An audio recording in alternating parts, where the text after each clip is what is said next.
Nesse momento, eu passo a palavra aqui para o nosso reverendo Ismael, que será o preletor da noite, e dizer para o amado, assim como tem também para os demais que estão nos acompanhar, que foram gerados 2 links. Esse nós já estamos com alguns minutos. O amado fique à disposição para usar o tempo que lhe for necessário. Quando o link fechar, nós migramos para o segundo link e o senhor também pode permanecer aí, usando o tempo que o senhor achar peculiar. Tá bom, meu amado? Obrigado, meu irmão Marinho. Boa noite a todos. Graça e a paz do Senhor Jesus. Eu queria dizer, antes de tudo, que para mim é uma satisfação, é um prazer enorme poder contribuir com a confederação, com a sinodal do nosso presbitério, sinodal de homens, do nosso sínodo, aliás, e dizer que esse momento para nós é muito prazeroso, porque principalmente levando em consideração o tema que nós temos diante de nós, né? Entendendo que esse tema é relevante demais, importante demais e que precisa ser abordado sempre.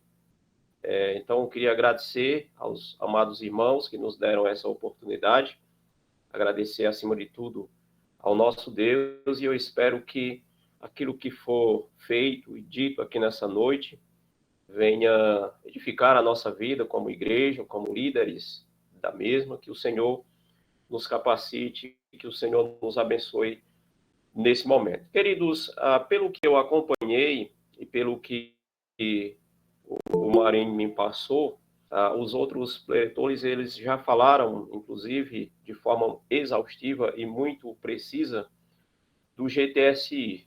São os nossos padrões, né, para os departamentos, para o funcionamento dos nossos departamentos. Então, nessa noite, eu quero me deter especificamente numa palavra, em uma fala direcionada, voltada para os nossos símbolos de fé, que também é proposta e intenção aqui dos organizadores dessa série. Então, queria me deter nessa questão, nesse aspecto, e como falei, espero muito que o Senhor edifique os nossos corações e nos ensine muitas coisas nessa noite. E eu queria começar a minha fala aqui trazendo para vocês apenas um versículo que se encontra lá no livro de Juízes, capítulo 21, versículo 25. Quero deixar para nossa meditação, desde já, esse versículo. Eu não pretendo expor o texto, pois o meu propósito, como já falei, é me deter acerca dos nossos símbolos de fé. E, claro, a gente não vai conseguir expor aqui algum tópico da confissão de fé, porque isso também não é o propósito, mas pretendemos trazer uma visão panorâmica dos nossos símbolos de fé, para que, através disso, quem sabe, aquelas pessoas que ainda não conhecem ou não se despertaram para estudar esses documentos profundamente, possam assim fazer. O livro de Juízes, capítulo 21, versículo 25, ele diz assim para a gente: naqueles dias não havia rei em Israel, e cada um fazia o que achava mais reto. Esse texto me faz lembrar que nós vivemos uma fase, nós vivemos um tempo que talvez seja, de todas as épocas, essa época seja a que mais apresenta diversidade na nossa imagem, no nosso governo e na nossa existência como igreja. As igrejas presbiterianas, elas diferem de região para região, elas são distintas em vários aspectos, na forma de governo, na forma de culto, ou seja, na maneira como a liturgia do culto é conduzida, na forma como as pessoas olham para a vida secular. Às vezes nós encontramos, pasmem, irmãos na igreja presbiteriana que até faz uma distinção entre a vida secular, ou a vida profana, e a vida espiritual.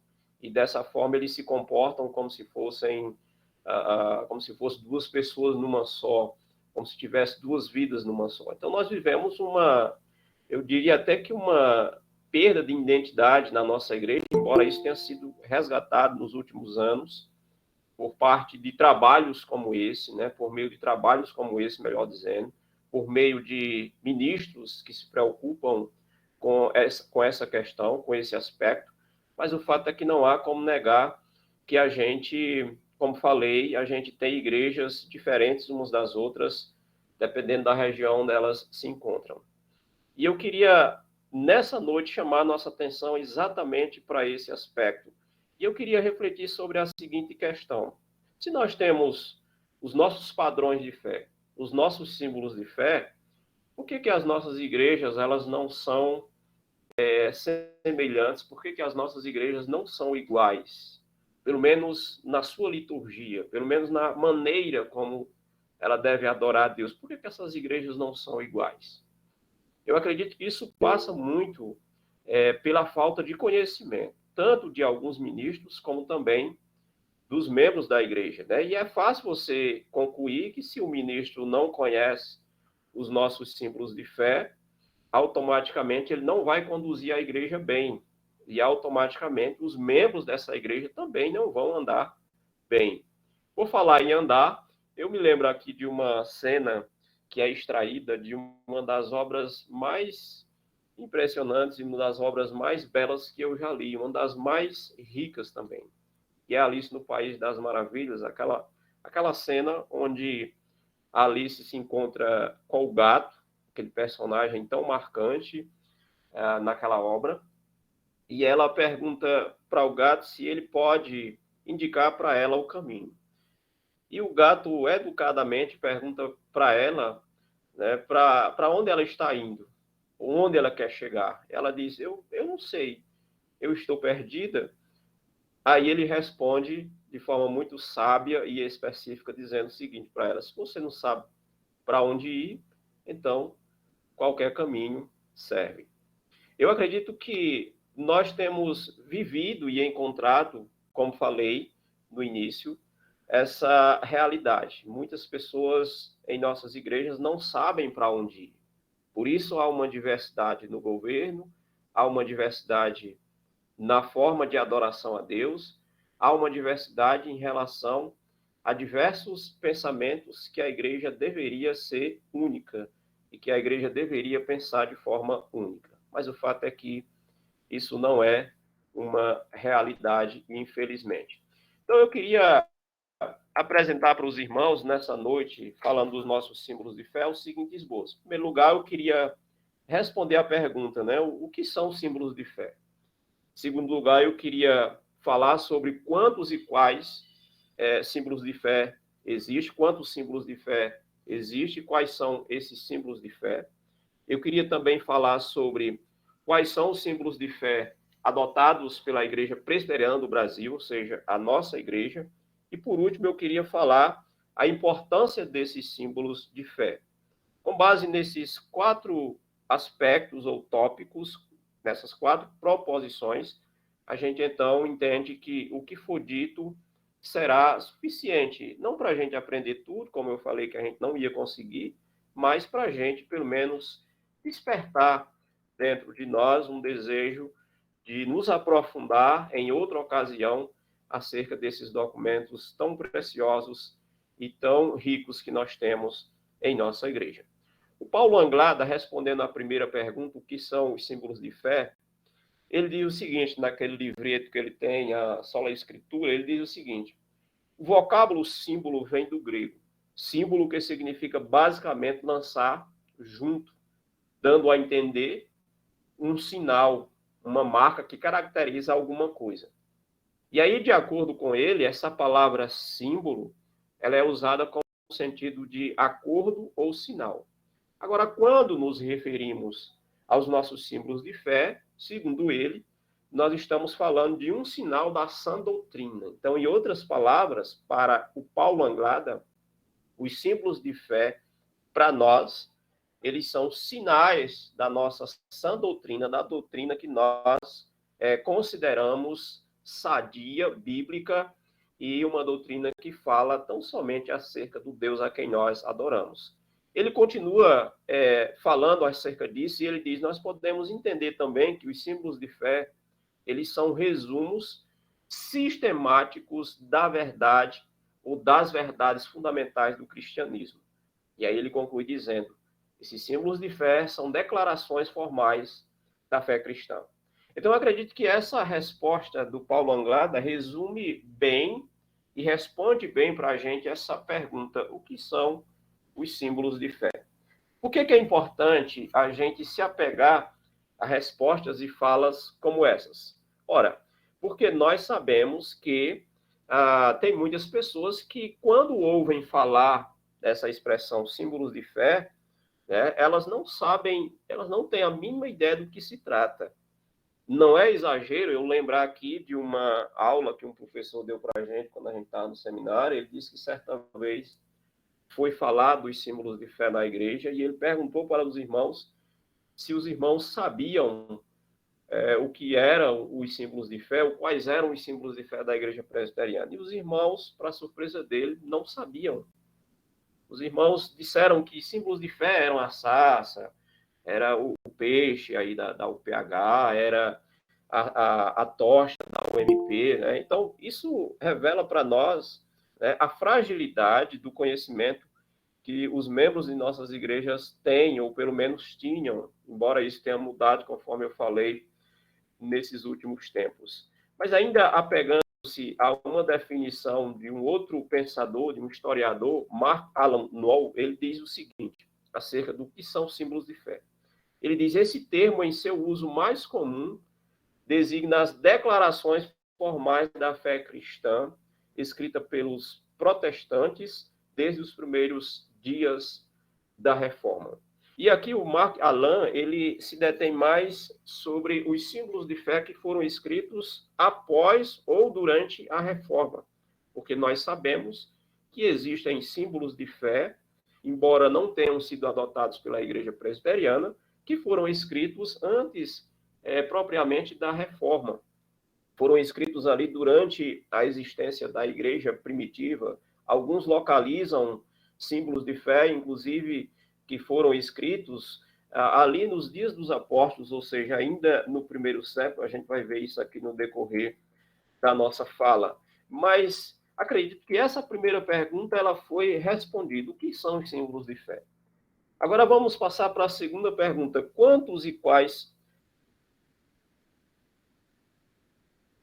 são os tipos de símbolos de fé que nós temos? Thomas Magno, que é um pensador brilhante nesse assunto e muito preciso, ele diz o seguinte: há 4 tipos principais de símbolos de fé. Aí ele destaca que tipos de símbolos de fé são esses. Primeiro, ele diz que existem os credos. Segundo, ele diz que existem as confissões. Terceiro, ele diz que existem os catecismos.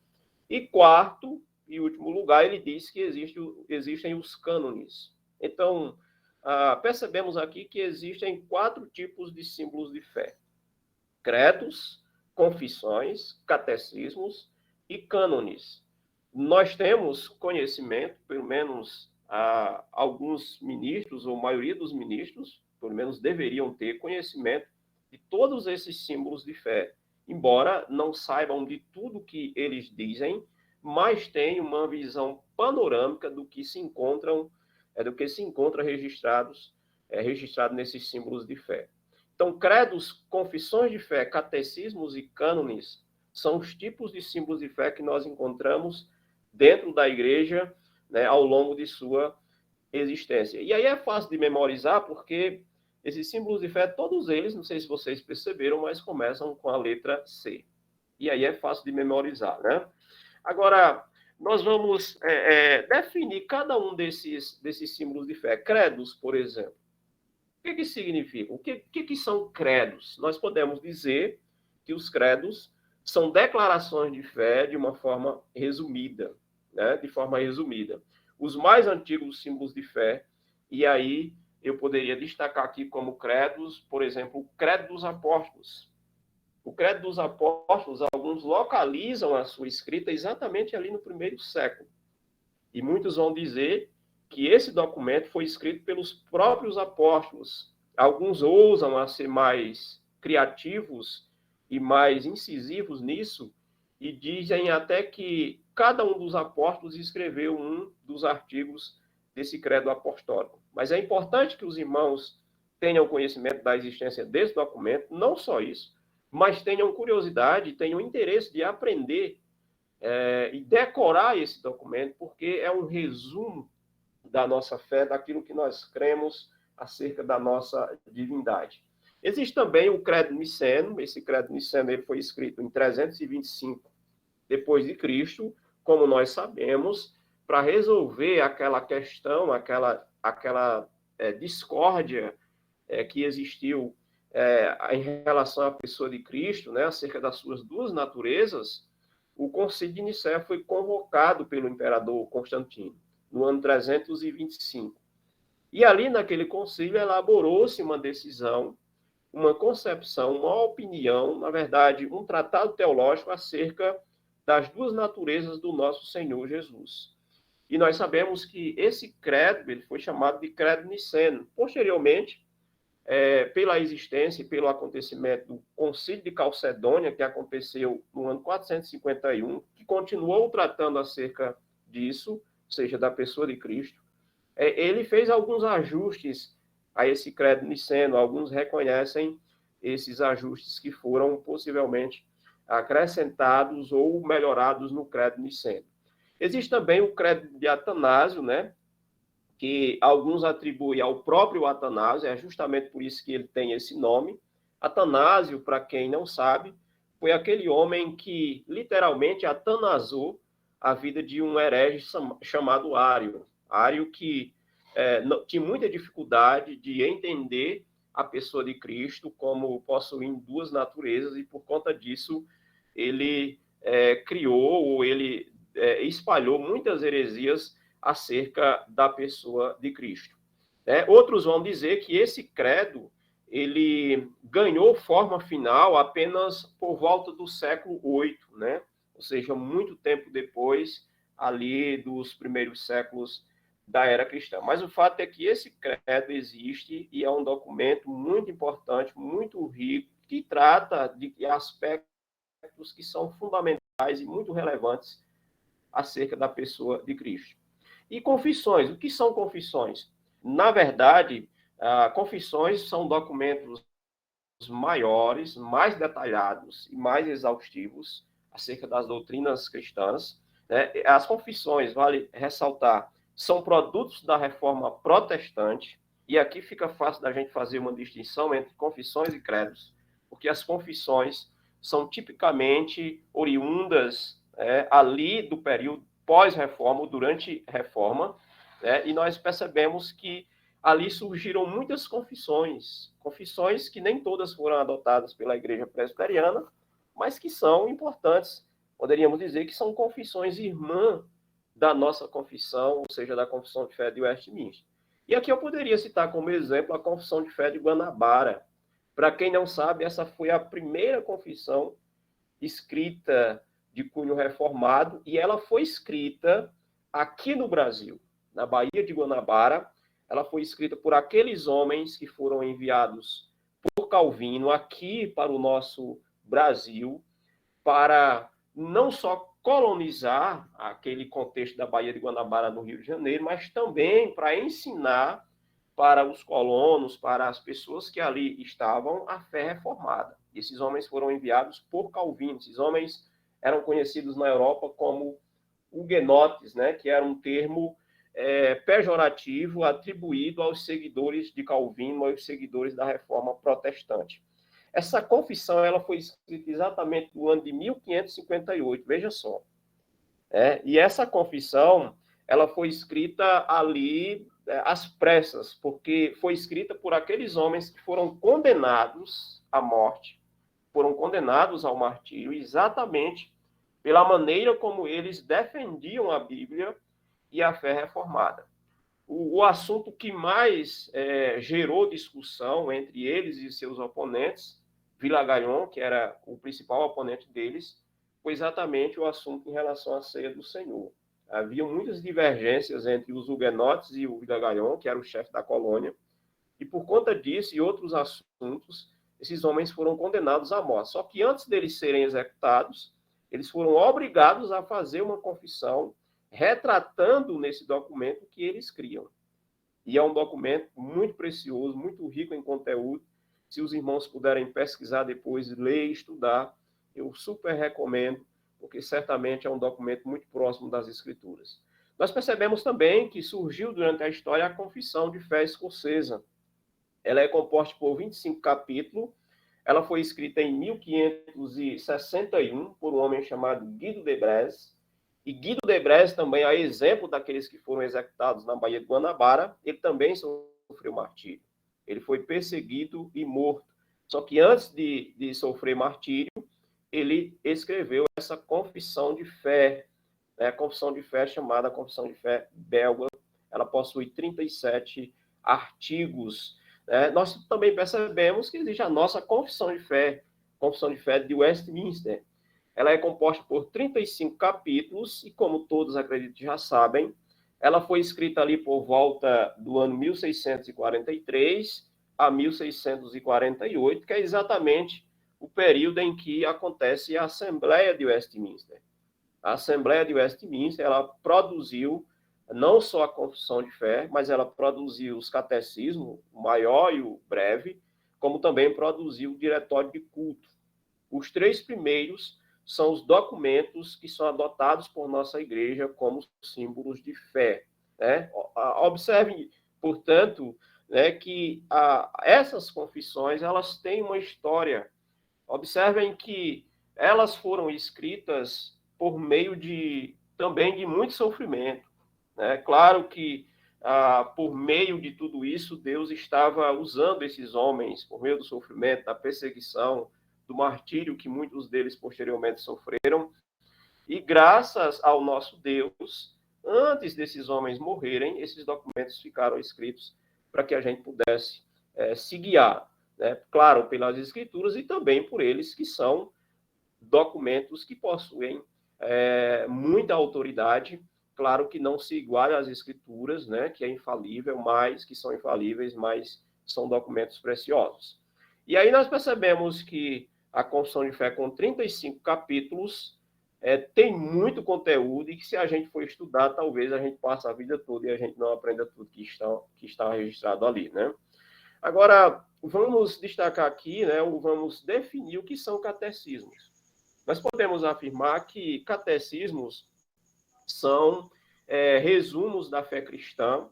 Eles são estruturados em formas de perguntas e respostas muito objetivas, e o propósito dessas perguntas e respostas é facilitar a questão didática, né? É uma ferramenta fundamental para o ensino da igreja, e esses documentos eles foram muito utilizados durante a existência da igreja. E aí nós poderíamos usar como exemplos, né, alguns catecismos que surgiram na história. Por exemplo, o Catecismo de Heidelberg. Esse documento ele foi escrito em 1563 por Zacarias Ursinus, né, e Gaspar Oliviano, por esses 2 homens piedosos que defendiam a fé cristã, a fé reformada. Nós também podemos encontrar na história o Catecismo de Westminster, como eu falei, foi escrito ali na Assembleia de Westminster, por volta do ano 1643 a 1648, e ainda nós podemos encontrar o Catecismo de Genebra. Esses documentos todos são documentos fiéis às Escrituras. Esse Catecismo de Genebra ele foi escrito por Calvino entre o ano de 1537 a 1542. Como nós sabemos, 1542 possivelmente foi o ano em que Calvino voltou para Genebra, depois de ter passado 3 anos na cidade de Estrasburgo, e quando ele volta, ele complementa o Catecismo de Genebra que ele havia iniciado e não havia terminado no ano de 1537.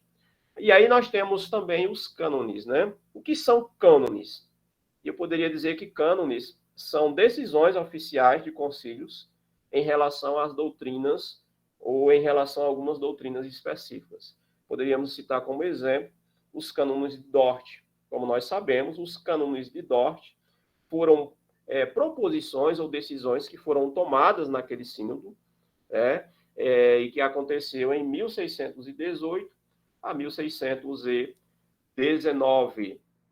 E aí eu queria responder a terceira pergunta. Quais são os símbolos de fé adotados pela Igreja Presbiteriana do Brasil? Eu poderia dizer aqui que talvez essa seja a pergunta mais fácil de responder a essa altura, porque eu já até dei essa informação, mas eu queria ressaltar, eu queria destacar isso mais uma vez.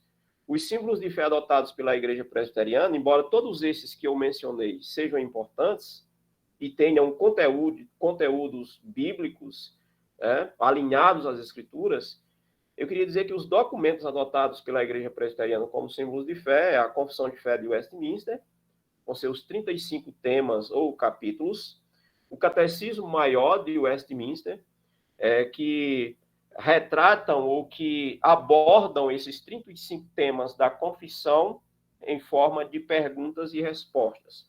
São 196 perguntas e, consequentemente, 196 respostas. E o Breve Catecismo, que aborda alguns temas, ou a maioria dos temas que aparecem na Confissão de Fé, e esses temas eles estão abordados em forma também de perguntas e respostas, 107 perguntas e, consequentemente, 107 respostas. Agora, qual a importância dos símbolos de fé para a nossa igreja, para a nossa vida como cristão? Primeiro, eu queria destacar que os símbolos de fé, eles são importantes porque são documentos alinhados às Escrituras, são documentos genuinamente cristãos, bíblicos, e que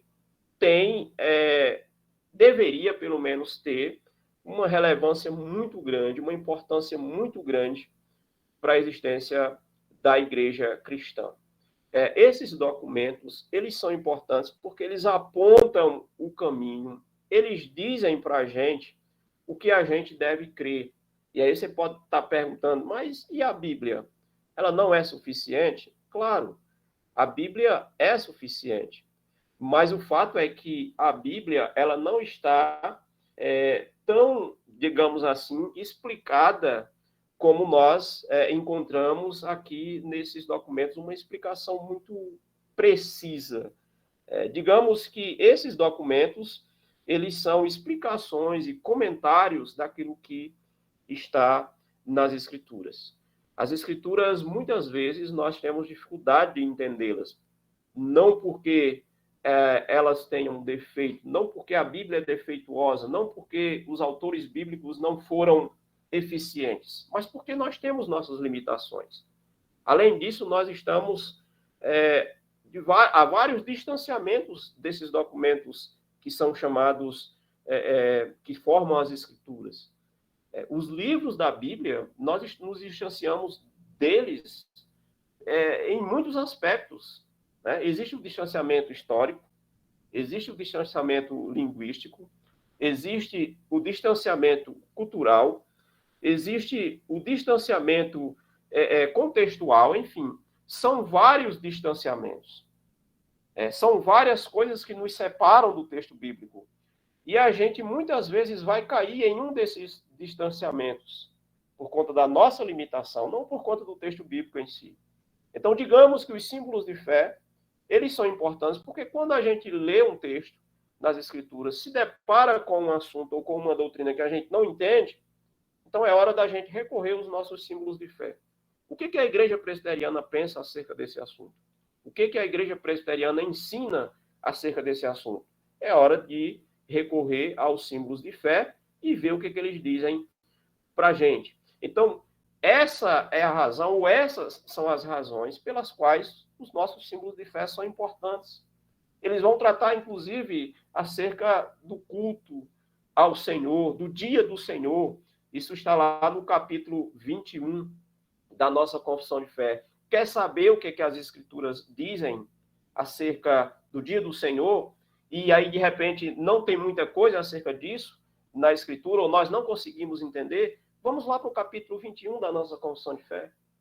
E lá a gente vai conseguir captar, ou a gente vai conseguir assimilar o que os nossos antepassados pensaram acerca disso. E aí, com certeza, a partir do momento que eu me debruçar, que eu parar para ler esse capítulo 21, certamente nunca mais eu vou olhar para o domingo, que é o dia do Senhor no nosso caso, da mesma forma que eu olhava antes. E eu digo isso por experiência própria.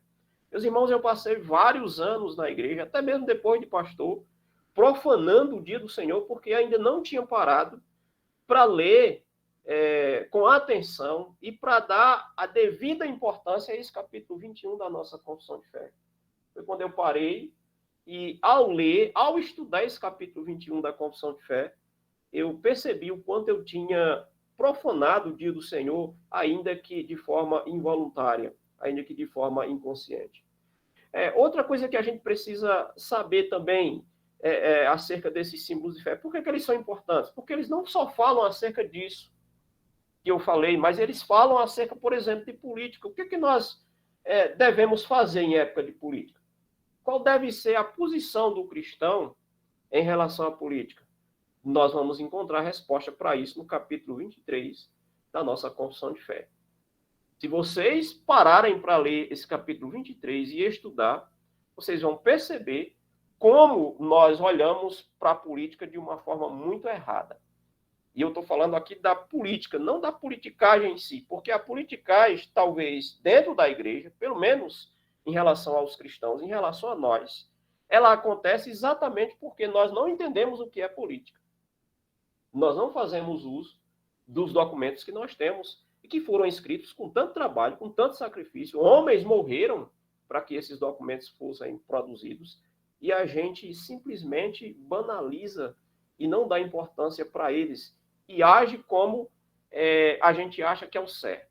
Como o povo de Israel agia nos dias do livro de Juízes. Cada um fazia aquilo que bem entendia e achava melhor. Outra coisa que eu preciso entender, né? O que a confissão de fé fala acerca de casamento? O que os nossos símbolos de fé tratam acerca dessa questão? Nós vivemos dias em que as pessoas têm banalizado o matrimônio, que é o casamento. As pessoas se casam com muita facilidade, mas se separam com uma facilidade maior ainda. E não só isso, elas se casam novamente numa facilidade maior ainda, porque para divorciar uma segunda ou uma terceira vez é muito fácil. Para quem já passou por isso a primeira vez. Por que isso acontece? Por falta de conhecimento das Escrituras e por falta de conhecimento dos nossos símbolos de fé. Mas se você quer ter conhecimento, se você quer saber o que a igreja presbiteriana pensou ao longo de sua história acerca do casamento, leia o capítulo 24 da nossa Confissão de Fé. E lá nós temos a fala e a opinião desses homens que formaram a igreja presbiteriana, ou que fizeram parte da igreja presbiteriana ao longo de sua história. Por exemplo, eu vou citar um exemplo aqui que nós vivenciamos e ainda estamos vivenciando nesses últimos tempos, que é a questão da mulher na igreja presbiteriana. 2 resoluções ou 3 resoluções do Supremo Concílio geraram muito burburinho na igreja presbiteriana, por conta daquelas decisões que foram conservadoras, vale ressaltar, em relação às mulheres. E muitos acharam que as mulheres foram desprezadas, que as mulheres foram desrespeitadas, que elas foram tratadas de uma maneira que não deveriam ser tratadas. E aí, eu acredito que poucos foram consultar os nossos símbolos de fé. Poucos foram estudar o que os nossos símbolos de fé dizem a respeito disso. Mas se você quer saber, leia, por exemplo, a pergunta 158 do Catecismo. E você vai saber ali, de acordo com a resposta que nós temos ali, quem deve pregar na igreja, quem deve ensinar. Esse foi um dos assuntos que mais gerou discussão no último Supremo Concílio. A discussão ela durou aproximadamente 2 ou 3 horas. Foi muito longa, inclusive, foi uma das últimas, mas foi muito longa. Né? Então, quem deve pregar? Quem deve ensinar? Quem deve formar liderança na igreja presbiteriana? A pergunta 158 do nosso catecismo vai responder especificamente quem deve pregar, quem deve ensinar as escrituras em nossa igreja.